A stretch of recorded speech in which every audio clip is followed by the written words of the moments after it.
All right. Hello, everyone. Welcome to NSP, Nintendo Super Podcast. Today we are joined by WhataboutNintendo, a special guest.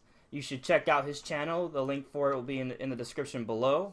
Sean from Monolith Gaming is also joining us. IGO, Sean, is not here yet. We're not sure what's going on with him.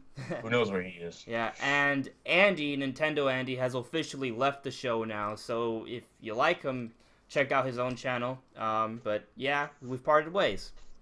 So we have a lot to talk about today, guys. But first, what about Nintendo? Why don't you tell us a little bit about yourself and your channel? And well, thanks for coming, first of all. Oh, yeah, definitely. Thanks for having me. So pretty much I do gaming news updates. Pretty good, high quality. I try to keep everything pretty high quality. I just cover the gaming news that interests me and kind of share my thoughts on everything and I make a lot of content. I usually make like at least 4. I usually make 3 to 4 videos a day, so I just keep up with all the content that's going on Nintendo. So that's pretty much my main thing. I also have a gaming channel, but it's kind of my side hobby, so yeah, don't do much on there. So, but thanks for having me, definitely. Yeah, we're excited to have you. I've seen your channel. You have a good voice. You talk about a lot of stuff, and well, we talk about a lot of stuff here. So, yeah. And Sean, what's new with you, man? Just playing a little too much Minecraft lately on the Switch. And, I was telling you, I didn't want to get in on it because I knew it would ruin my life. You get sucked in, man. You just get sucked in like a vortex. Right? Me and my friend played it the other night for like 4 straight hours. We didn't even really like talk or anything. We were just staring at the screen, like digging our way through tunnels and stuff. And the game is just so good. Yeah. I've actually never been a big Minecraft guy. I love that game. Well, I mean, me neither, but I'm pretty sure I would like it. It's just one of those things where, like, if I play it, I know I will waste all the time I have, and between paying the bills, trying to be productive, do YouTube, and play video games because that's what we all love doing. Definitely. It's really hard to give your whole life to Minecraft. I barely have time to play the games I already have now, so. Yeah. Right. Still trying to finish Zelda and stuff. Yeah. Mario Kart 8 Deluxe, all kinds of crazy stuff. And ARMS is just around the corner along with E3, and then there's tons of small games to play as well, and that doesn't count the other consoles Splatoon and PC 2 games. short after, which I've had Splatoon 2 pre-ordered since January 13th, excuse me. Oh, nice. So I've had that. I pre-ordered day one. I was just like, yeah, I loved Splatoon in the original one, so I was like, heck yeah, I'm gonna get this one. I actually pre-ordered it that night of the presentation, like the original Switch presentation, because I needed some extra cash on my credit card to get it so I could have it for a 12-month financing. So I was like, yeah, I'll just pre-order Splatoon 2 because I pre-ordered mine. I was actually 2 hours before GameStop opened the next morning, and I pre-ordered it then, along with the Switch. Nice. Wow. I mean, yeah, they're always trying to get you to pre-order as much as possible, but I mean, Splatoon is looking pretty amazing. But before we start delving into Splatoon and ARMS, let's tackle our first main topic for the day, and that's Zelda DLC. Now, I wanted to talk about this a week or two ago, but like I said, we've gone through some changes, so we weren't able to do a show. But I feel like it's relevant because Zelda's always relevant. They announced DLC for Breath of the Wild. We already knew that, but they announced the details for the first pack that's supposed to come out sometime this summer. And from what I remember offhand, we're getting a Tingle outfit. We're getting a number of outfits. Some are really cool. We're getting the Tingle outfit. We're getting from Spirit Tracks the Zelda armor. We're getting that. We are getting a Korok mask, which allows us to it makes it easier to find all 900 Korok seeds within Breath of the Wild, right? And there's a number of other little pieces of armor and things that are coming with the DLC, but it's also coming with the Trial of the Sword, which is kind of this challenge where you face a number of waves of enemies that get progressively harder, and if you do it, you unlock a special power for your Master Sword. Presumably, this special power is basically the upgraded Master Sword when you were fighting Guardians and Calamity Ganon and such.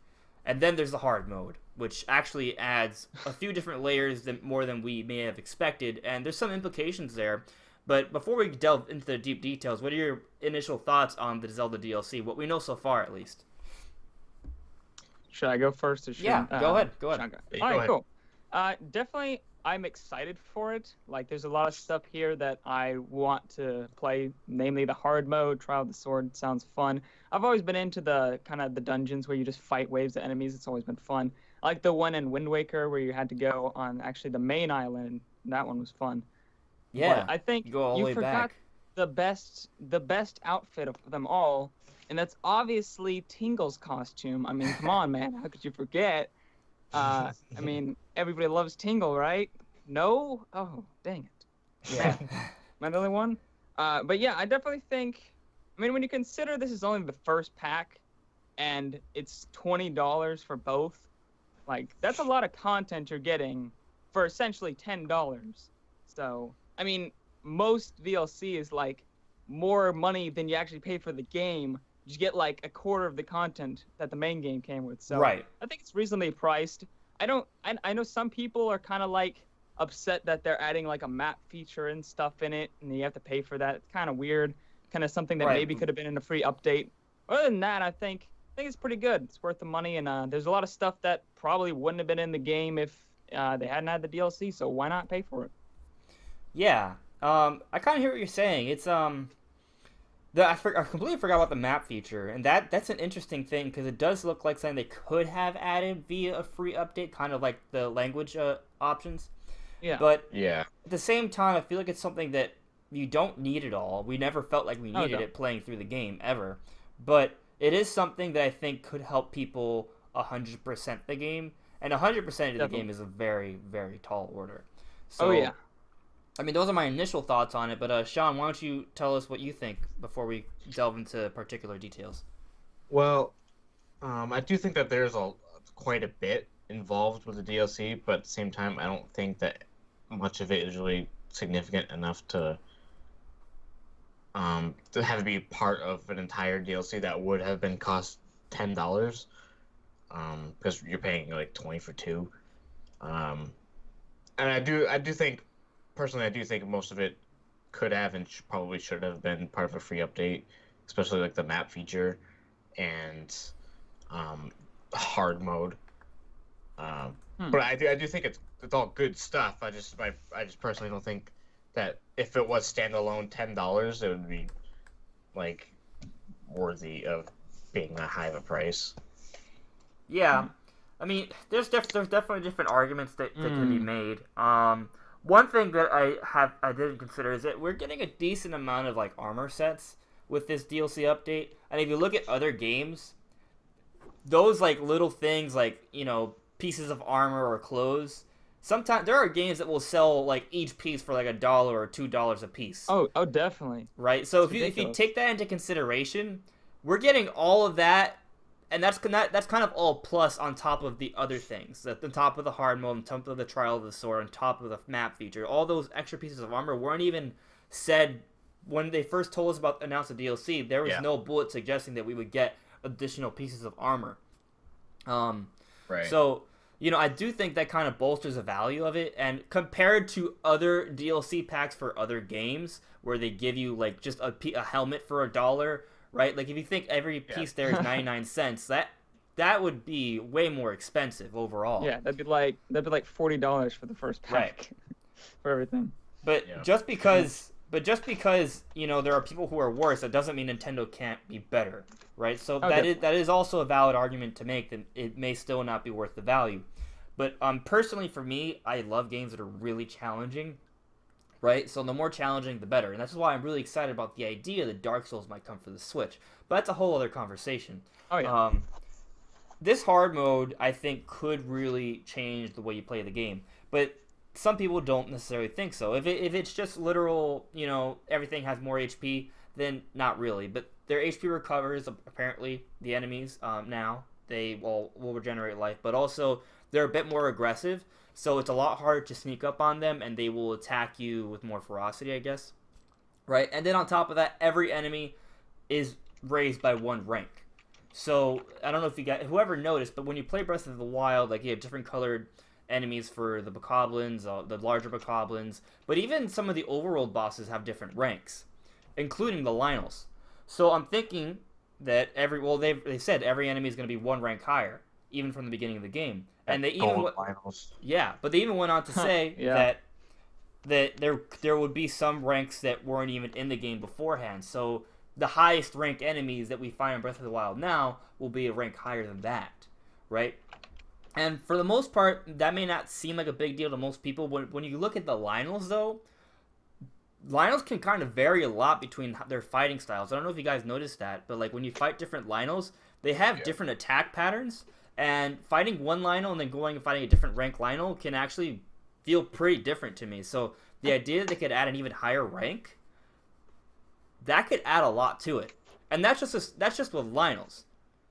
They said all enemies technically, and I don't know if that takes into consideration the overworld bosses or even the the dungeon or final boss of the game. If it does, then I would pay like $100 for it. But that's the big question to me personally, is does that mean literally all enemies, including all bosses in the game? Because if it does, I think it could add a lot of value, especially for the final end game boss. I don't want to spoil anything for anyone, but there's some elements of the final end game boss that some people find a little too easy. And if they were to kind of change that up a little bit, I think that would make a lot of people really excited, myself included. So, I mean, what do you guys think of that? Is that likely? Or is that just kind of me dreaming a little bit too much here? I think it's pretty likely. Like, it wouldn't make sense if it was a hard mode without the bosses being harder. I would hope, like, when you say it like that, right? It makes more sense now. It wouldn't. I don't understand why it wouldn't. But then again, this is Nintendo. They do crazy stuff all the time, so who knows? You can't really put anything my biggest thing is I'm hoping that they have like either faster attacks or just new attacks that are harder to dodge, because I've had even my younger brother who will play Zelda, and he'll go up to a Linnell or a Lionel or however you want to pronounce it, but he'll go up to it, he'll just dodge everything. Like, he won't get hit one time. And I'm just like, even if you had more health or more power, it doesn't matter because he never gets hit because he's just good at dodging. So maybe I wonder if they'll make it like faster attacks that make it less predictable so you can't dodge as easily, so you actually get hit. That's kind of my main thing. Of course, then again, I suck at dodging, so it's not a problem for me. I mean, I understand what you're saying. Like, if you look at speedrunners, the DLC update might not matter too much to them because they're so good at doing every single dodge, and their timing is so on point. But like I mentioned with the different variants of the Lynels, how they have different attack patterns, these new ranks, and if they are a little bit more aggressive, they do move a little bit faster and their attack patterns are a little different. Yeah. Even if he's really good at dodging all the Lynels now, if they do make those subtle changes, that may give him a bit of a learning curve. I mean, the way it sounds, he'll probably figure it out pretty quickly, but maybe on that very first couple tries, he will feel a little challenged. I would hope. Also, the beginning of the game is going to be absolutely brutal. Oh my gosh. The beginning of the game is already, like, ridiculous. Like, you die every 5 seconds when you first start the game. Yeah, it's going to be even crazier than that. I mean, maybe it won't be because, we kind of played the game, so we kind of know more about the mechanics. When we first started, we kind of, didn't know much about it, even though I had watched, like, 8 hours straight the Treehouse playing it, so I knew a lot, but still, it's not the same as playing it yourself, so I don't know, maybe it will be the same, like, level of difficulty since there's harder enemies as it was the first time you're playing, instead of, it'd be easier if you restarted, but maybe since it's the hard mode, it's that difficulty curve again. Because I loved how difficult it was when you first started the game. It's just absolutely brutal, and you die all the time. And you make a wrong move, and you go into a Bokoblin camp, and you just see enemies that are, like, way more powerful than you in every way. So, hopefully it makes it kind of like that feeling again, because I love that feeling in the start of games when everything is just out to kill you, and you're so scared. Right. I mean, they did suggest that the enemies would notice you more, but like I kind of interpret that as potentially being more aggressive, so that could add to that. Yeah. Like, if they start chasing you, like they already chase you a little bit now, but what if they go a little further, and they go a little faster? That would create some issues. Cool.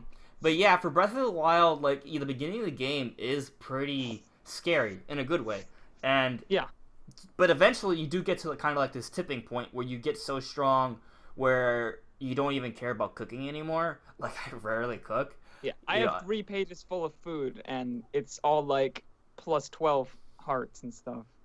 Like plus 12 temporary heart and stuff like that. So it's Yeah. crazy. Yeah. So I hope that hard mode is there. But like you said, Brandon, it makes sense in the sense when you think about it, if they're gonna add a hard mode, why would the bosses stay the same? Yeah. So that would be kind of ridiculous. But again, do they just scale the damage of the hits, or do they actually change the attack patterns a little bit? So we'll see. But I guess we can't say for sure. I mean, Sean, what do you think? What's your opinion on it? Do you think that'll change or not really?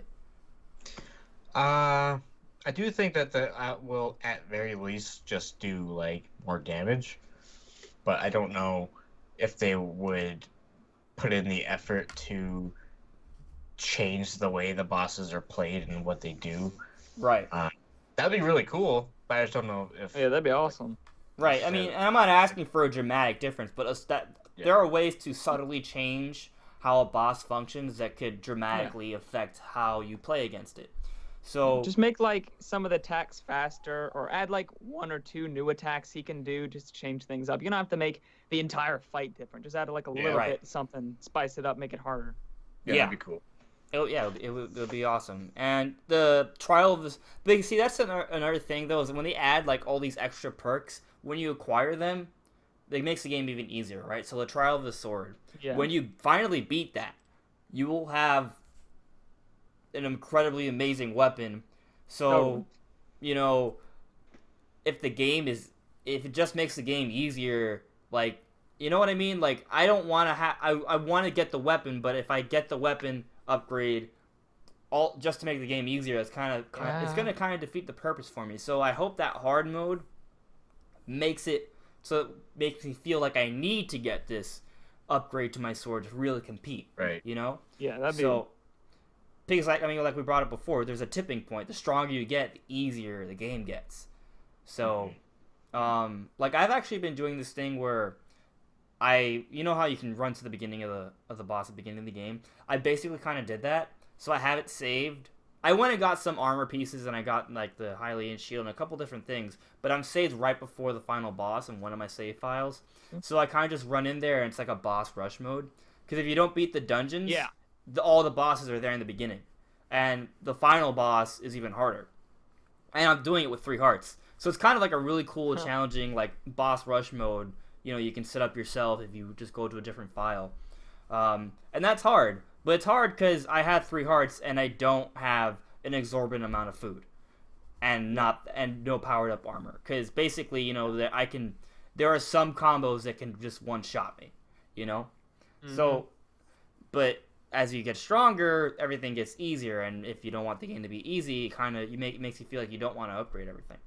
Especially with the fact that you can get like 30 hearts total now instead of 20, which is absolutely insane. Wait, what? What's with that? You can get a total of 30 heart containers in the game. Oh, right, yeah, because one weird. row is like, 15 and the second 20? row is almost 15, right? Is that how it works? Well, it depends on what you go for. If you go for 3 wheels of stamina, then you can only get, I think, 27 hearts. But if you go for all hearts, you can get 30. Oh, okay. Yeah, I maxed out my stamina first because I like running as fast as I can and jumping and doing all that crazy stuff. So, do we have any final thoughts about the Zelda DLC and what we may expect from it? I mean, that's not even getting into the story DLC, which I think could be a huge deal. Oh, yeah. And that's definitely going to be the bigger one of the 2. Right. Yeah, I can't wait for that one. Like, I don't know. I guess my question is, how much are they going to put into it, right? Because there's so much they could do, but what will they do? Like, I've touched on in some of my Zelda videos, like, especially the Future of Zelda one.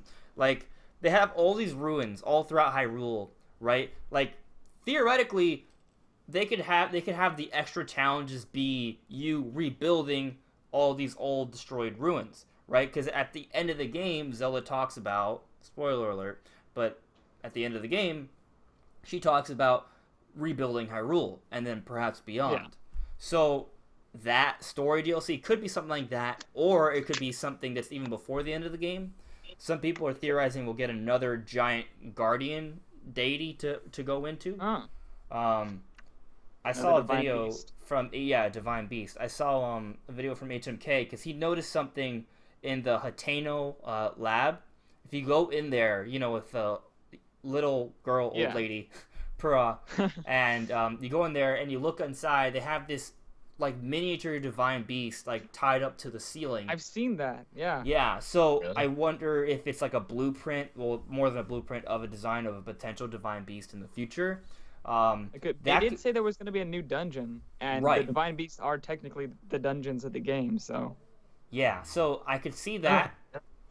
Or they could just have a temple like come out of the ground, like the shrines. Yeah.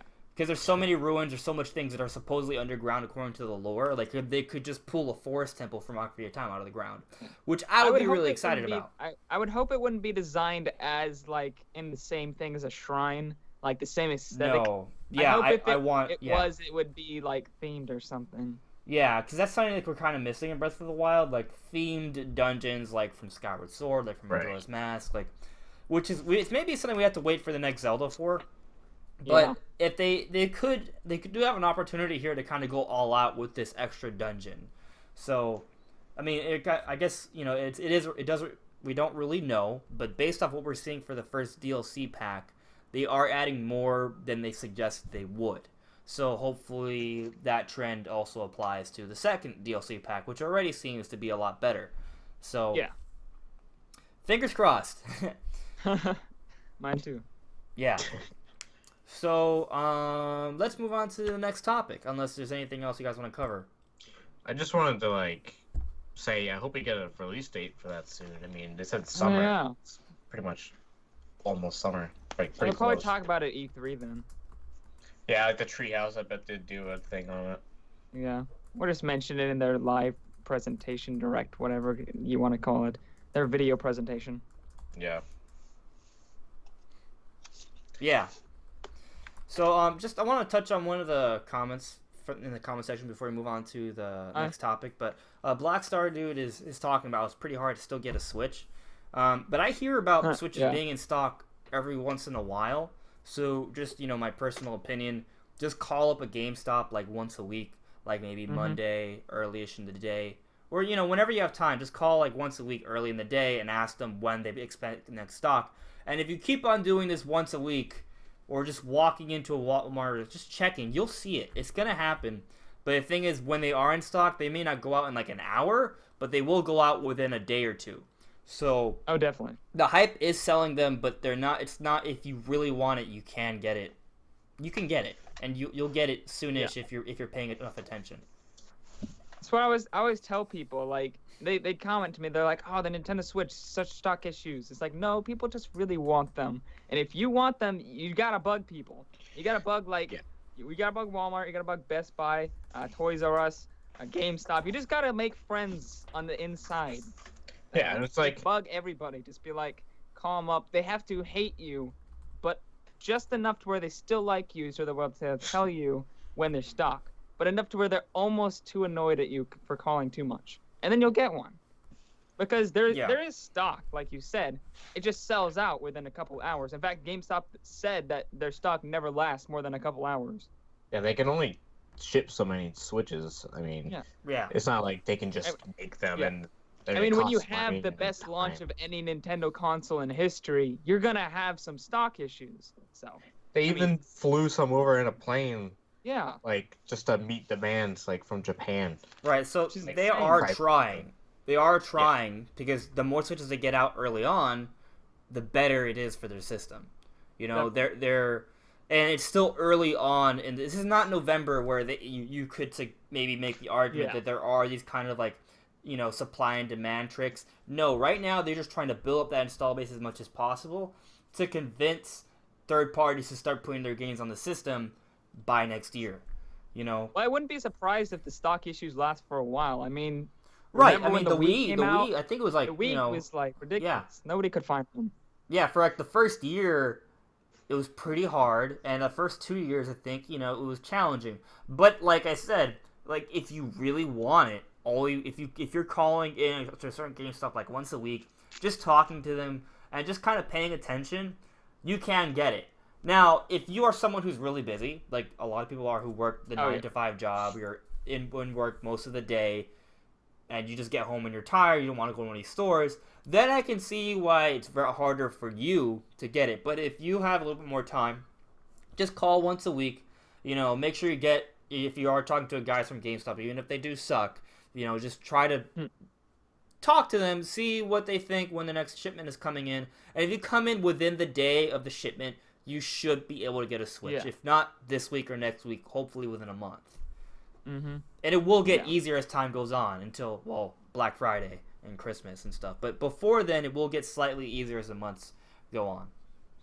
Yeah. So, and the stores do let you know. A lot of stores will like tweet out on their or they'll post it on their Facebook or their Twitter. Hey, we're gonna have Nintendo Switches tomorrow or something. Right. They want people to come into their stores because it's more money for them. They're not They'll over buy here accessories. like hoarding Nintendo Switches. It's like you can't buy them. No, they're just like they really want to get you one. It's just be patient, keep trying over and over again, and just hope and just that you'll get one. Otherwise, it's not gonna happen. So. Right. So yeah, moral of the story: just keep annoying the hell out of your GameStop guy. Oh, definitely. So let's move on to the Splatoon segment for the Direct we got last week, a few days ago actually, and they had a pretty awesome single-player trailer at the end of the Direct. Who wants to go into it first? Sean, I know you're a big Splatoon guy, but Brandon, I know you pre-ordered Splatoon 2 like in January. Why don't you go into it first? Okay, I pre-ordered. Yeah, definitely pre-ordered Splatoon 2. Within the first hour of pre-orders were open at GameStop. So I loved Splatoon on the Wii U. I probably played 1,000 hours of that game. Like, not even kidding. Probably close to 1,000 hours. I played that game every day for hours since the game came out. So up until I traded in my Wii U for the Switch. So I'm definitely super hyped for this game, and this trailer did not disappoint in the slightest. That trailer was, oh my gosh. I did like a live reaction video, and I was freaking out. Like, it was ridiculous. Like, I remember when they announced it on January 12th, because I was watching it. Unfortunately, I didn't live stream that one. I probably should have. That would have been fun. But I was doing it, and with my family was in the other room, and they thought me and my brother who were watching it live, they actually thought something was wrong. So they actually came in and checked on us because they were like, is something wrong? Oh my God. Yelling and like, no. It's so good.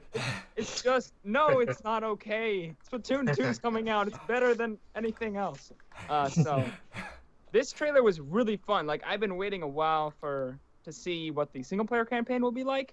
And I thought the original one was crazy and had all kinds of wacky different things you could do. This one seems like it's just taken that to a whole nother level with just the crazy amount of, like, things you can do. Like, they had, like, rail grinding and they had boost pads and all kinds of crazy stuff. And the bosses were weird, but awesome. Like, weird in a really good way, as, like, Splatoon bosses should be. So I thought it was pretty awesome. It did not disappoint, and I got really hyped for it. So probably my favorite part of the Direct, to be honest.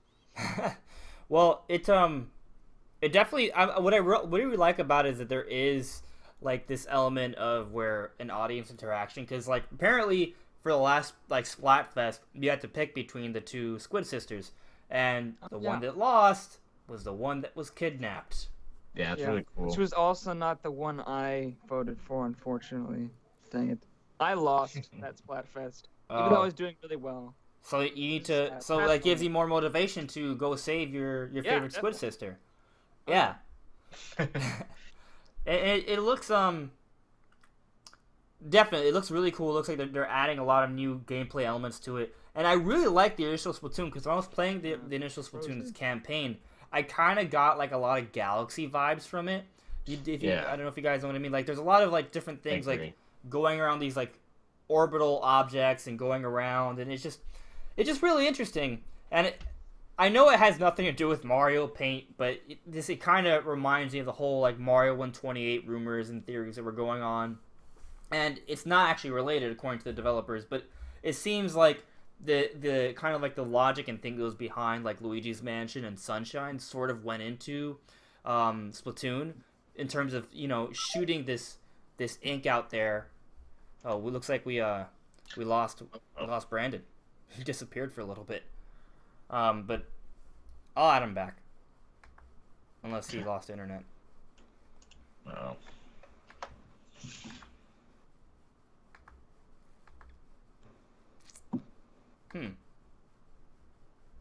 Well, Sean, why don't you tell us about what you feel while I try to get him back on.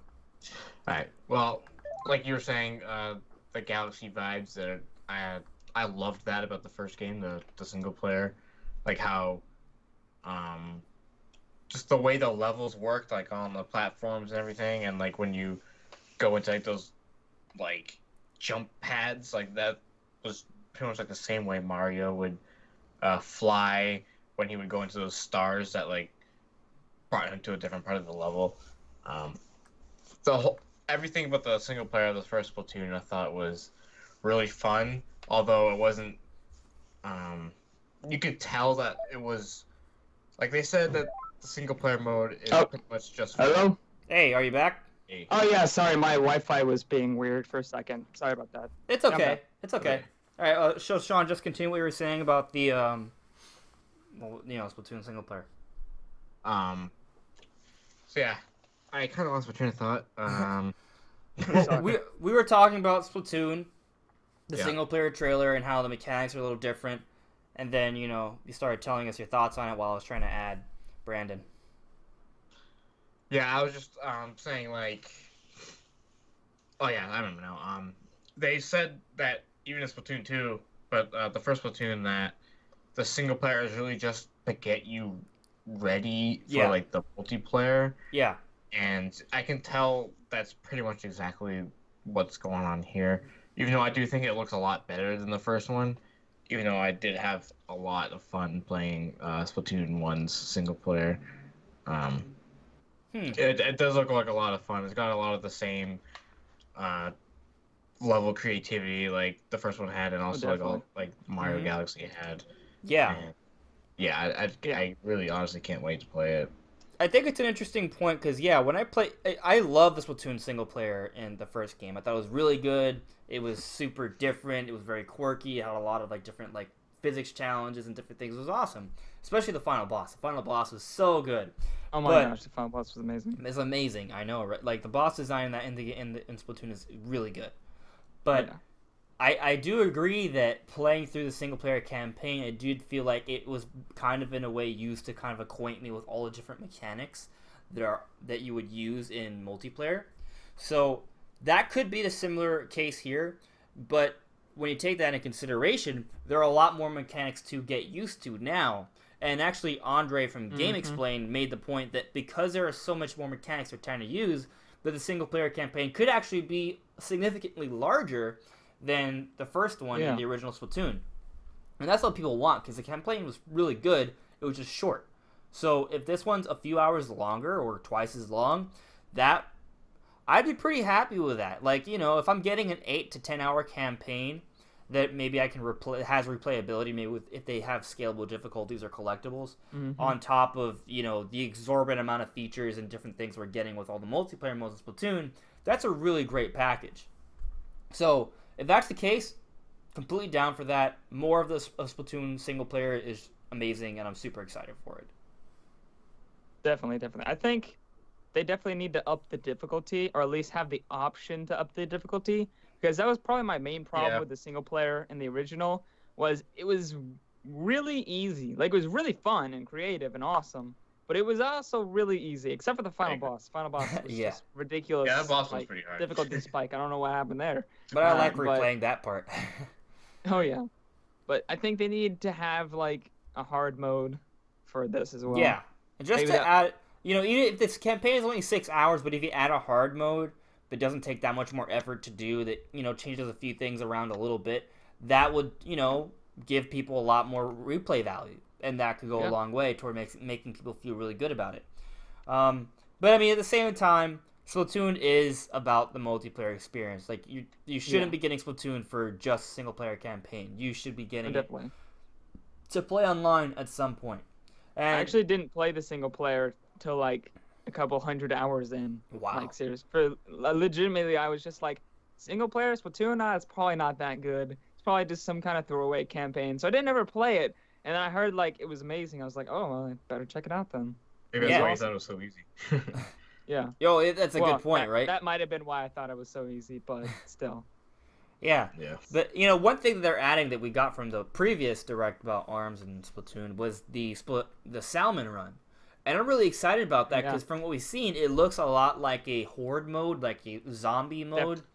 Yeah, and that's really good. That is something I'm super, super into. Like, I don't know how in-depth they'll go into it, but if it's anything like Call of Duty, where for Call of Duty, the ones that have zombies in them, it's like there are 3 modes to play. There's single player, there's online multiplayer, and then there's zombies. So if they, it's kind of like they put the same amount of effort into all 3 different modes.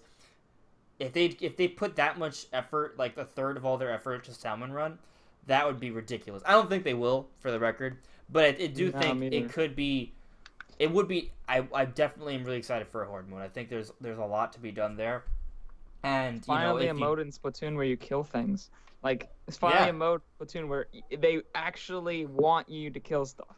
Because otherwise, it's just like, you killed somebody, yay, you stopped them for a couple seconds. Good for you. That's true. So I actually heard a point that somebody wanted them to add kills as like to up the total ink of like what your team laid down. Oh. So I was wondering if they, because some people were like, well, kills don't matter at all except for in Salmon Run. So somebody was like, what if you got kills, then it would add a little bit to your total ink laydown for your team.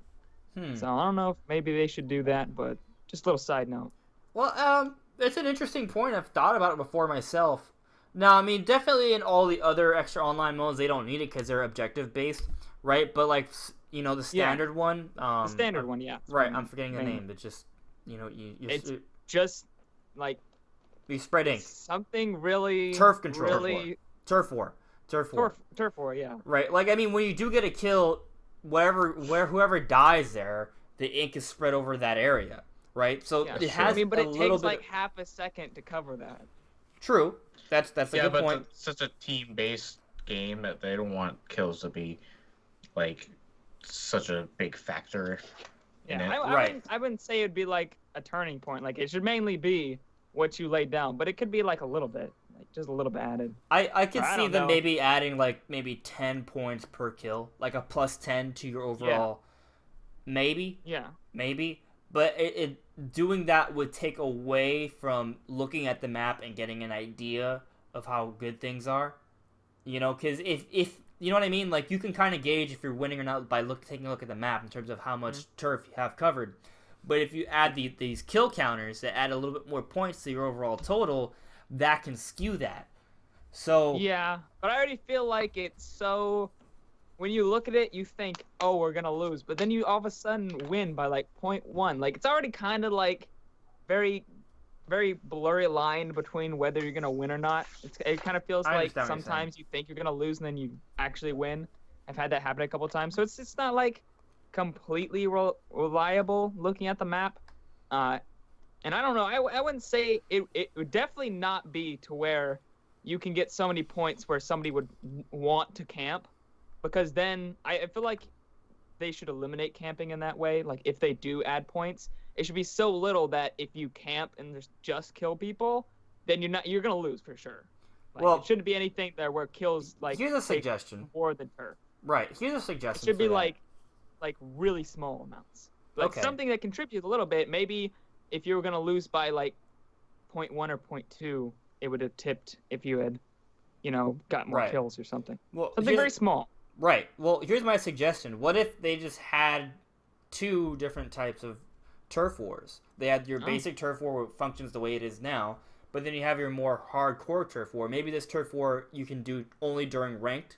Because in the initial Splatoon, non-ranked battles, you just did turf war, like normal turf war, but maybe they can add turf war pro, or whatever you want to call it, in the ranked mode, where everything's the same, but your kills at, like, at the end of the match, you'll see whoever compares in terms of turf control, right? But then they'll have like a bonus, like, oh, but wait, there's more. They add those little kills, like for every kill you get maybe an additional 10 points, right? So that would change the difference a little bit at the end as an additional, kind of like when you play Mario Party, right? And you think you won everything, but they're like, oh, but nope, wait, here's the bonus star, so he won instead of you. That's actually exactly what I was thinking. So Actually the analogy I was thinking about was the bonus stars in Mario Party. So I think that would be really cool, but I do think the way they have Turf War now should stay that way because it enables people who even suck at it to kind of continue playing. But I want that. I want my kills to count too. Don't get me wrong. Like when I go 12-1 or something, I'm like, hey guys, I went 12-1. That should matter, you know. Yeah. And it does matter in a way already because when you're getting that many kills, they are constantly stuck in the back. Like kills still matter in Turf War. But adding that little extra points could make a bit more of a difference for those people who really want to focus on that. So and you don't get extra money or experience from kills, do you? I don't think so. I don't think so. No. At the very least, they should give you more money or when you see it. They should give you more money or experience at the very least, because that doesn't change the main. I mean, that doesn't change the mode. It just gives you extra stuff for being good. True. That's a good point. Right. I do really like that ranked Turf War thing. One time I got 19 kills, 1 death, and it was the same whether I got 0 kills or not. I mean, like, I felt good, but there was no way to like record it or like capture it. Like, I know what you mean. It's not like on the Switch now where I could have just taken a screenshot and tweeted it out. No, there was no way to prove I had done that. Right. No, I get what you're saying. I think now with all the different online stuff they're gonna be adding to Splatoon, we'll have some options like that. But I think. You know, I kind of lost my train of thought. But it's, I like I brought up the idea of a ranked Turf War. I think that could work. It's just kind of one of those things where they do have to kind of balance out what goes on for the casuals and the more hardcore people. Actually, I just remember the point I was saying now. I was kind of rambling. It's the fact that I lost my point again. No, just kidding. Okay, so like, for example, let's say you go 19-1 in a battle, right? That's cool. So you're kind of like the point man. You are limiting the opposition so they can't get a control on the map. But then maybe you have people who their sole goal is to simply mess with the terrain and just put ink everywhere. Those people who focus on that aren't going to get as many kills. So the way they do it now kind of facilitates people picking their roles for the team. Because not everyone's going to get a lot of kills. Some people can have more defensive options or changing the terrain. But maybe they can have modes that are like that, where you do pick a specific role, or maybe we just, we decide on that through online play and voice chat, which is something they definitely need. They need voice chat in Splatoon for stuff like that, so we can communicate different roles for different team members. Yeah. I think they already confirmed voice chat. I don't know if they with the special they said with app, the app, right? Which we don't know how exactly is going to work. I like the idea of the app because it doesn't even support Bluetooth headphones at the moment, so. Yeah, I would rather plug my headphones into my phone and use the app where it's still connected to the game and you're still in a lobby. You're still talking to the people in the lobby in the game as far as I can tell, but you're not having to use like Skype or something like that extra, which is a little bit harder. But then you're not having to get a cord extension to plug it into your Switch. So, I don't know. Why didn't they just add Bluetooth headphones, by the way? Which they could totally do with a firmware update. For the record, because the Switch has Bluetooth. It's not like the original Xbox where they didn't have Bluetooth. They use Bluetooth for their controllers. Why are Bluetooth headphones not supported? It literally in the specs has Bluetooth as a spec. Like, right, and it's actually different variants of Bluetooth too. Like I think like Bluetooth 2.0 is only available when you're in handheld mode, but it upgrades to like the much higher form of Bluetooth when it's docked. Heck. I don't know. Maybe we'll learn more about that once they announce all their online setup. It could be related to that. Have voice chat right now, so maybe they think it's not really worth it. I don't. Right. Maybe that's their thinking. Maybe, or maybe it's just Nintendo. I mean, I still want to listen to games through Bluetooth headphones though. Yeah, that's true. Like figuring out my setup for streams is kind of complicated. Like what I do now is that I have a small television on my desk. And I have headphones that can reach the audio plug to the television. So, but that's kind of like not something I would do. That's when I do it for streaming, but like I can't set that up when I'm playing on a big screen and I'm seated a little further away. That just doesn't work, So I have to listen to the television. If I had a Bluetooth headset, maybe, but not all of them come with like little headphone jacks like that. It's just I don't know, but I guess we'll see once Nintendo announces all their online stuff. Maybe. Sean, what do you think? Yeah, I agree that it's silly that they don't have Bluetooth headset support or even like a headphone jack in the Pro controller or the grip. Yeah. Like from day one, I always thought that was. I've always just not been looking forward to having to deal with this whole thing because I've played like Splatoon using like PS4 chat, like having to have a PS4 controller next to me with the headset on and have to worry about the controller dying or it just not working or anything, and that is pretty much going to be exactly the same as using your phone, and it was a huge pain in the ass, and yeah, I'm not really looking forward to having to deal with that. So hopefully they just do Bluetooth headsets. Yeah. Well, I think the app will be easier because it seems to actually communicate with the game. So from what I can tell, plugging it into your phone would be the same as plugging it into your like Switch as far as getting voice chat and stuff. Like that, from what I can tell, hopefully that's the way Nintendo set it up, to where you're voice chatting with everybody in the lobby. And we've actually heard a little bit about this, and from what I can tell, that's exactly what they're doing, is they're connecting you to the lobby. So you're not having to like go through Skype or a different means. You're going straight through the game. The only difference is you're plugging it into your phone, not into your Switch. Yeah, this is the thing about that bugs me is like I have to worry about my phone dying, and what if someone tries to call me, or would that mean I won't be able to use it to listen to music because it's not like the Switch has like a Spotify app or a way to listen to music on the Switch itself.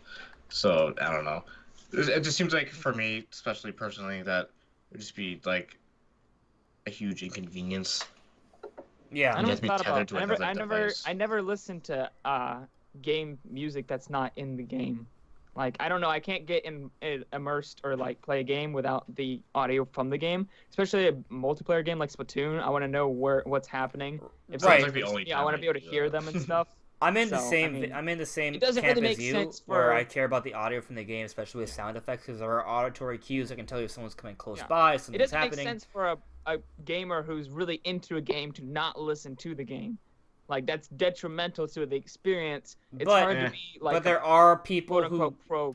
Yeah. I understand what you're saying, but there are people who, not everyone is super dedicated, and even if they are, there are tons of people who just want to listen to music, and the system should be set up regardless to capitalize on that, regardless if it's best for the game or not. Like, people like that, people want to do that, so it is weird. But I do give Nintendo a little bit of leeway here because the system just came out. There's still a lot of things to work out. Most of these things can be fixed with a firmware update, and ultimately their online setup is not in full throttle yet.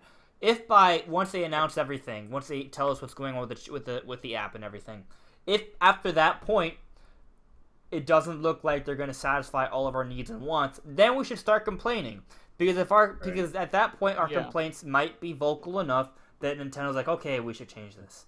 So and it can happen. You also have to consider that this is not an excuse, but you have to consider the fact that I think they said it's going to be like $20 a year compared to $60 from everybody. Right, it's going to be a lot cheaper than most it setups. Makes sense that you might not get the features, but I still understand your point that they should have this as a thing built into the actual device.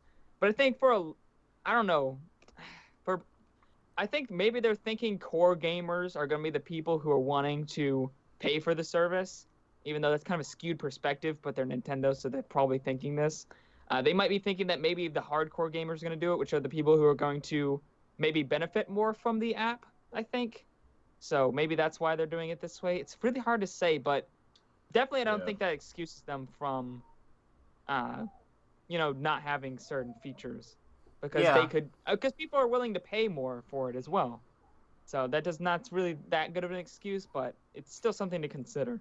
Yeah, there's so many different facets to this conversation here that I feel like I can't give my best opinion on the matter until we see exactly what they're thinking here.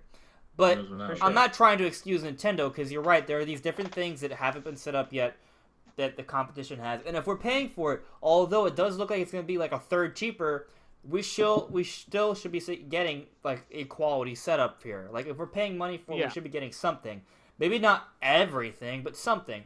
And Nintendo's tried to compete by having us just not paying for online at all with the Wii U. Now it wasn't a good setup at all, but they were trying to compete. So if we're gonna start paying, I should expect a sizable jump from that.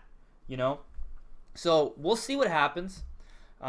It's really hard to say at this point, but I think we should move on to our next topic, unless there's any quick things you want to say about Splatoon and potential online setup. Either of you guys? Real quick, I would like to mention the fact that I actually didn't hate the Wii U's online. I got zero lag from games like Splatoon and Mario Kart, but there were some games that kind of sucked, like Smash Brothers. Playing that online was the worst. Yeah. But just quick note, I actually didn't completely hate the Wii U's online infrastructure. Right. I mean, same, but at the same time, I'm a Nintendo fan, so I guess I'm not spoiled from Xbox Live. Like, if I was used to Xbox Live, I'm sure there are a lot of things I'm like, hey, why don't they do this? Why don't they do this? Xbox Live does I actually get a lot more lag from Xbox games online than I ever did with the Wii U, except for Smash Brothers. Smash Brothers was a complete wreck. Well, Smash Brothers is atrocious. I'll be playing Halo 5 online, which is the only good part about Halo 5, by the way. But I'll be playing Halo 5 online, and I'll be, like, running, and then all of a sudden I'll be frozen, and all of a sudden I'll be halfway across the map, dead, and, like, slam into a wall and die. And you pay for online? For no reason. Yeah, and we pay $60 a year for online, or $120 if you pay monthly, which I think we do. I think my brother pays for it on monthly, so he pays $120 online, and there's still ridiculous amounts of lag.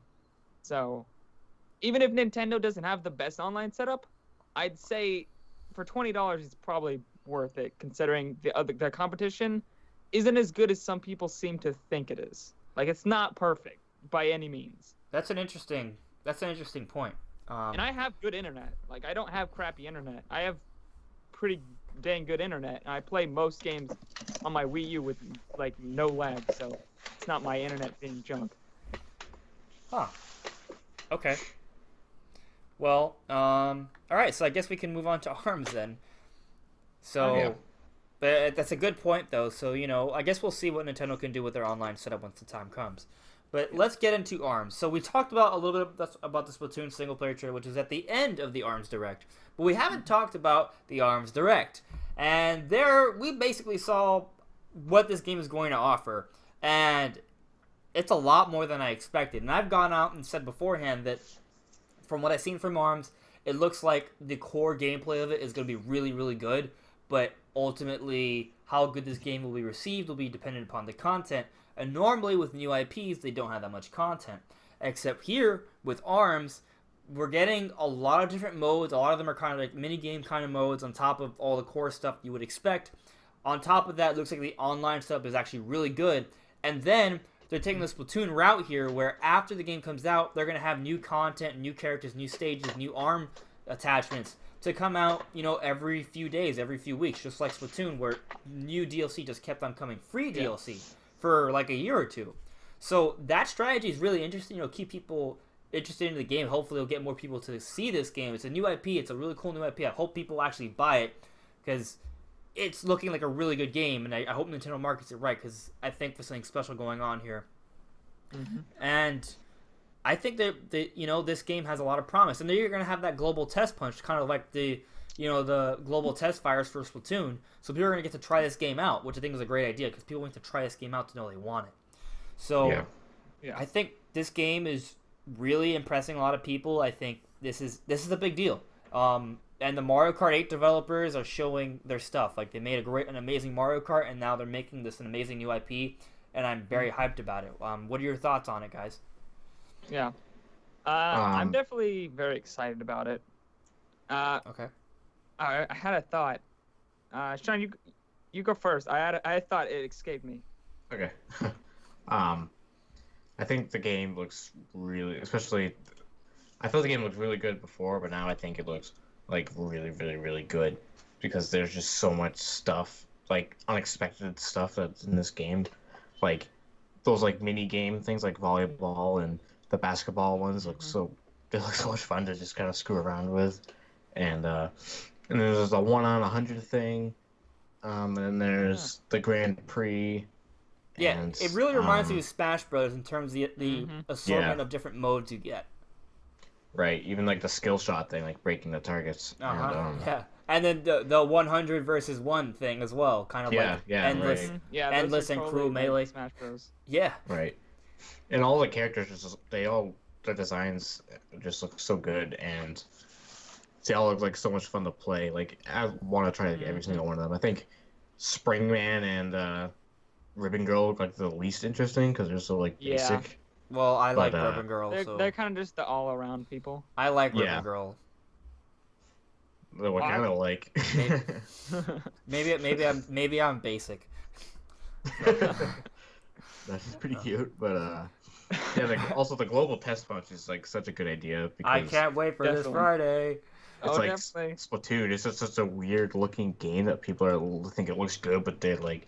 I kind of want to try this before I buy it, and they'll have like tons of chances too, like 6 days. Yeah, Yeah, there's 6 I think days. if you're living in So I'm North assuming America, an you hour get 8. each. Yeah, assuming- yeah. I'm assuming they're treating it exactly like Splatoon. So Yeah, where they have an hour each Yeah. day. right, I think Or they North might even America have gets 2 more. additional.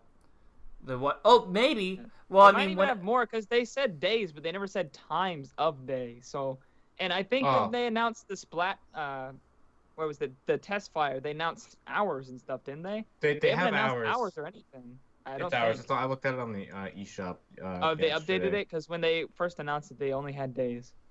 They might Yeah, have. there's Okay, hours. all right, there's hours now. Okay. Yeah. So is it an hour today? Yeah. Some days might have like an hour, like wicked early, like 7 a.m. or something, and then like way later in the day to like give people who are like early risers and people who have to go to bed early, like. I am They're not all a separate riser, things. but I will rise early for this game. Yeah. yeah, I definitely want to try it out. And people have said great things about the motion controls. So a lot of people are suggesting that the motion controls for this game are so good that the hardcore audience that are going to take us to the competitive scene are going to prefer to play it with motion controls. Now, we haven't gotten a chance to actually play with standard controls yet, but from what we've heard so far with early gameplay impressions, it's very promising. And I like the idea of that. I need to get my hands on it to see how it's going to work ultimately, because Yeah. I'm okay with getting active with some games every once in a while, like standing up and, really getting into it, like a boxing game or something. But at the same time, I would also like the option to kind of just sit down and chill while I play the game. So ultimately, that's one of the good things about this global test punch. Maybe we'll get the chance to try all that out and see how we really feel about everything here. But Yeah. it looks really promising so far. The characters look amazing. There's been a lot of talk on the internet about Twintel. I actually put her backside as the thumbnail for this podcast, for the record. Wow. Yeah. Of course. Yeah. So, I don't know. What do you guys thoughts on the individual characters here? Because I feel like there's so much good design into them, and the fact that we're going to be getting more characters later down the line. Wow. Oh yeah. So Yeah. Brandon, why don't you go first? I thought this game. I was kind of worried this game would only have the first 5 they showed, or did they show 4? They showed 4 or 5. I think initially there was 5 that they showed off. 5, Yeah. and people were worried that was all they were gonna be, just the 5, and just like the basic stages and just the one mode. But it really seems like to have expanded a lot since then, and I kind of liken it to Overwatch and Rocket League in the way like Rocket League has like the hoops and stuff. Yeah. And Overwatch has crazy characters, and they also have the free DLC as well, where they update new maps and new modes and new characters as well. So it's kind of like that game, but like those two games, kind of some of their ideas, but Nintendo as well. So I think it's gonna be really cool, but I don't know who my favorite character is. Kid Cobra looks awesome. I just like the way his back is kind of like arched like a King Cobra. Yeah. His name is Kid Cobra. Kid Cobra, I yeah. think I said King Cobra, but his Right, name's Kid. that's totally an intentional thing. Like they want you to think definitely. King Cobra. Yeah. Well, I can tell you right now that most people are gonna try out Twintel Yeah. a lot. Yeah. Oh my gosh, when I first saw it, because before I did the live reaction to the direct, I was doing my live reaction to Twintel because they leaked her, And I was just like, what the heck is up with this weird girl with normal arms? Which is such a weird thing to think. She's weird because she's normal. Only Nintendo can get you to think that she's weird, that somebody's weird because they have arms. Like real arms. Only Nintendo can get you to think crazy stuff like that. But I was just like, what is wrong with her? And I saw her hair kind of look like spring. So I was like, it's got to be that her hair punches. Otherwise, what is she doing in this game? Did you guys see like the origin story thing about like why they have arms? The cool thing also. Yeah, I saw that. They had background details on all the characters. Right, but really Quintel's subtle. A movie star. Yeah. Master Mummy is like fighting for his family or something weird, if I remember right. Yeah. One of them was, I think it was Master Mummy. I was just like, what? For his family? That doesn't make. I guess. Kid Cobra wants to build his Twitch user base. Yeah, his live stream user base, which is fun. I like how there's background to the game because people have been saying that they wanted the arcade mode to have like endings where you stuff where you learn about their backgrounds and they have special endings like a couple fighting games have nowadays. So I don't know if we'll get that for sure, but it does seem like they might be going in that direction. I mean, they're hinting at it, so it'd be kind of weird if they gave us these kind of small origin stories and then just didn't do anything with it. Yeah. Especially since they do have the arcade mode, right? Or the Grand Prix where you go and you fight the final boss, like I guess most other fighting games. So.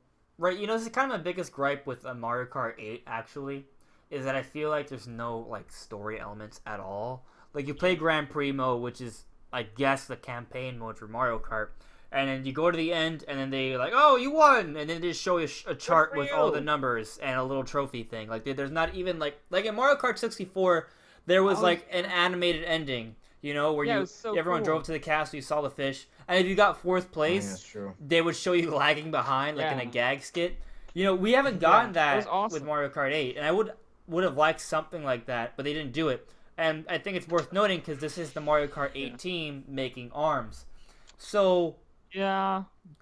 I'm not saying that means that they won't do it. I'm just saying it's worth noting.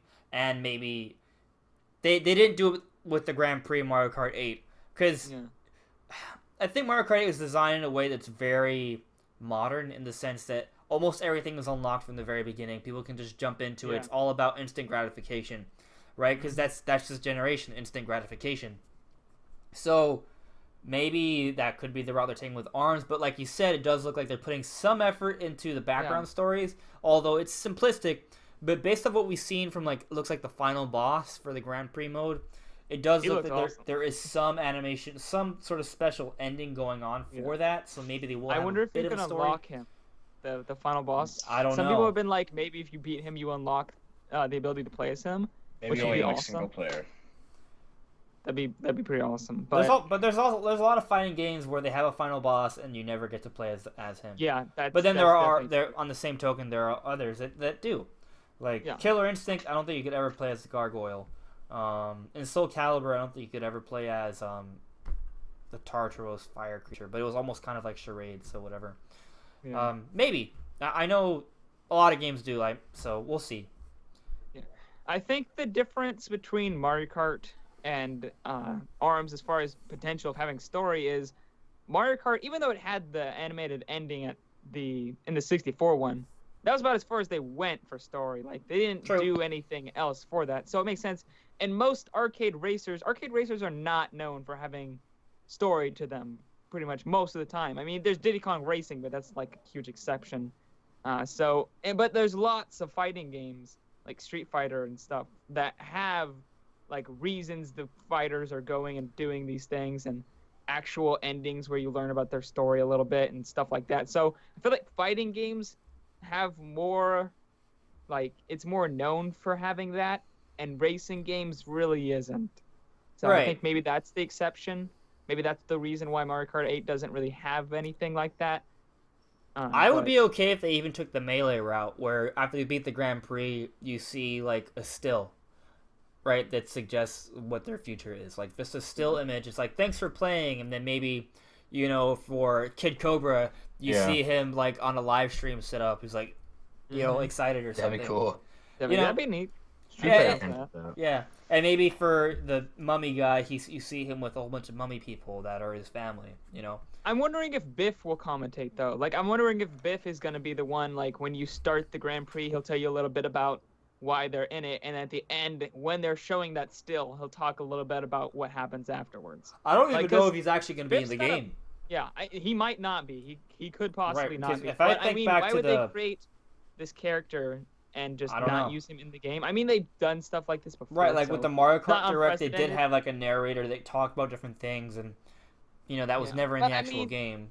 It wasn't as fleshed out though, so that's true. Yeah, it was never as fleshed out as Biff. Yeah. Like, didn't really have like a name and like an actual like physical embodiment almost of who Biff is as the commentator for the game. Like, and a lot of commentators and directs, they're just there to commentate the direct, and they specifically say so. Biff says he actually lives in this world and commentates over all these matches with these people. So I mean, maybe he will be in there at least to some capacity. Yeah. He gives more context to himself than I feel like most commentators and directs do. So like Splatoon, for example, has commentators, but they're all background people who are just, they really are just background scientists. They're not like an official commentator or anything. They're just like one random Joe who works at the Splatoon place. So I feel like he's more of a big name, and they have more. He's more fleshed out as well, and he has more reasons why he would actually be in the game, or could actually be in the game. So I'm wondering if he will be.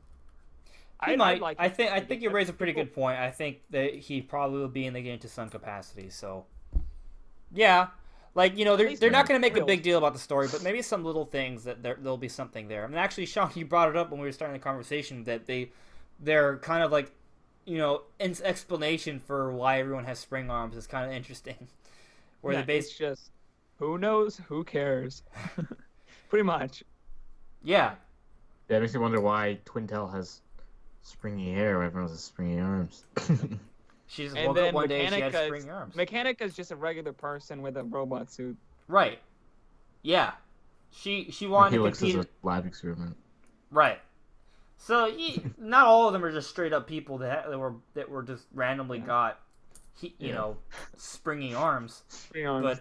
But so I guess we'll see. I love the designs. I love the story elements. I love how deep this game might actually be with all the arms, and the idea they're going to add more. They're going to add more characters, more stages, and more arms. And for the record, the stages actually look really good. Like you mentioned before at the beginning, they seemed really simple, but as we've seen more and more of this game, a lot of the stages are actually destructible. Mm-hmm. They add different elements to the game. Like there's one that's kind of like a trampoline in the middle, so that affects things. Then there's the Kid Cobra one where you're like on battle top, so it's like a giant Beyblade stage. Yeah, that was so awesome. Yeah. So there's just so much because every stage is gonna be different. It's not like they're annoying different. Like in Smash Brothers, there are a lot of stages that I feel like just kind of mess with things, and like if you're having a competitive match, you don't want that stuff to get in your way for most of the stages. But in ARMS, I don't get that vibe at all. Like I see these stages and there's like some elements to it that make them feel different, but they don't seem like they're annoying. Like if it's a competitive match, they'll just have a Final Destination ARMS stage. Like actually I would be a little disappointed if there's a competitive community for this and it gets to the point where like, oh, we just want to play the round stage, the round flat stage. Like from what I'm seeing so far, it looks like these stages don't impact you so negatively, like in a hacksy kind of way. It's just a different element to the stage. Like, oh, okay, I have to keep in mind that there's obstacles here. Oh, I could use this trampoline to my advantage. Like stuff like that, I think can make things really interesting, and it adds to the depth of the game. On top of each character, which have their own abilities, on top of all the different arms combinations, and on top of the gameplay itself, that seems pretty interesting and intuitive all on its own. There's a lot. Like they even said, there's like 4,000 or 8,000 different combinations. Yeah, it was crazy. The counter from day one. Yeah, from day one. Game Explain said their reps told them 4,000, but I believe the counter they had when they were doing the direct went up to like 8,000. So I don't know what the real number is, but Nintendo seems to be giving us two different numbers, so I don't know what's up with that. Well, but even if it is just 4,000, which is just 4,000, a lot. That's an oxymoron right there. Yeah. Just 4,000. Like that's a crap ton of content. Yeah. So also they seem to be going pretty. They seem to have a pretty robust online. Yeah, they even have like So this that's like nice. 20 people Hello. for like a LAN sort of thing, set up like a giant lobby. So they're going the extra mile with this game. This is a new IP. I think people should be taking it really seriously. Oh, sorry about that. I just dropped out for a second. Sorry about okay. that. But yeah, they seem to have a pretty robust online system. They said they had lobbies where you could have 10 different switches with 2 different people per switch. So 20 people in a single lobby, which is pretty crazy. Yeah. So they seem to be, and they have all the modes are online, and I think you can play local online, which is something that Xbox seems to forget exists, like local multiplayer, but online as well. Like, yeah. I don't know why. It looks like it'll be a good not a thing 1v1 anymore. game for sure. Actually, speaking of 1v1 or not of 1v1, there's a tag team mode, and initially I was like, okay, this looks kind of like the Naruto Clash of Ninja, four-way mode, but you're tethered to your ally, and I think that's interesting. So if you get sent flying back, your ally comes with you. Sean, what are your thoughts on the tag team mode? Did you notice that you're tethered to your opponent? Well, not your opponent, your ally. Actually, did not even notice that was a thing. Yeah. So like, what's it called? Well, there's a tag team mode, right? So it's 2v2. It's two people per stage, so it's 4 people in one whole stage. But your ally, you're tethered to him, so there's like a springy cord that connects you and your ally. So if you get sent flying back, you will pull your teammate with you. So that kind of affects the gameplay in of itself. It's not just 4 people chaotically hitting each other, which it is, but there's that extra element of being tethered to each other. So it's interesting. Yeah, it's pretty interesting. It sounds like a lot of fun, honestly. Yeah, I can't wait to I just want to jump online and start playing the heck out of all of this. Right. Honestly, I feel like unless I'm with somebody who knows the game, that'd be really annoying. Like if you happen to be playing with somebody who sucks at the game, and then you're constantly getting pulled back. They're literally tether you down. Yeah, they're literally pulling you down with them. So, but if you're playing with somebody who is at least decent at the game, then I feel like that'd be really fun. Right. Well, you also can consider it on the reverse side. Like you can use that to your advantage. Like what if you want to pull away your teammate because they might get screwed over, so you jump back to pull them back from dying, right? Because he's not as defensive minded as you. Or what if one person on the other team is screwing with you, but you realize they have a weak link? So you beat on the other person to send them flying to knock the person that's really strong kind of off balance to take advantage of that. So I do think there's some strategy here. Yeah, if your teammate kind of sucks, it could prove to be kind of a weakness. So, I mean, also we're going to have to play the game to really get a feel on it, but I like that there are all these different modes that all feel really different. Like we have the volleyball mode, we have the basketball mode, all these different things. So it really does feel like this game has a lot to offer. And like we've mentioned multiple times already, we're going to be getting free DLC updates, just like Splatoon, just like Overwatch, from day one, continuously for, we don't know how long, but I'm assuming for a while. So that's really cool, and I can't wait to play this game next week. Yeah, definitely. It's my thoughts exactly. Cool. So, are there any final thoughts on ARMS or anything in general with Nintendo for the show? I think it's time to end up the show. I don't see any questions this time around. We talked about the GameStop thing and finding a Switch. Just call ahead of time. Try to call once a week. Try to establish some sort of relationship with the guy who's working there to at least figure out when they're getting shipments in. And once they get a shipment in, you go there. If you get there within the day, you should be able to get a Switch. But I think that's it. I think soon we'll probably want to do E3 predictions episode sooner or later. Yeah. But again, Brandon, thanks for coming. If you want to join us for another show in the future, we'd love to have you. Definitely. Thanks for having me. Hopefully I can.